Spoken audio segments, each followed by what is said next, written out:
जोशी गुरुजी हे भारतातील महान ज्योतिषकार आहेत. त्यांना आम्ही आमचे गुरु मानतो. जोशी गुरुजींना माझा साष्टांग नमस्कार.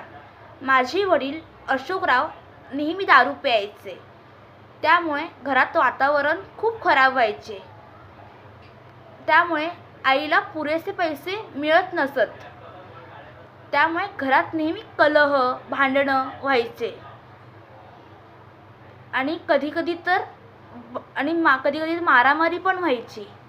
शेवटी मी जोशी गुरुजींना फोन केला आणि जोशी गुरुजींना सर्व परिस्थितीचे डिटेल सांगितले.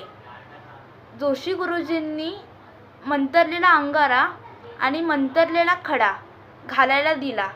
मी रोज माझ्या वडिलांना जोशी गुरुजींनी दिलेला मंतरलेला अंगारा पाण्यात मिसळून प्यायला द्यायचे.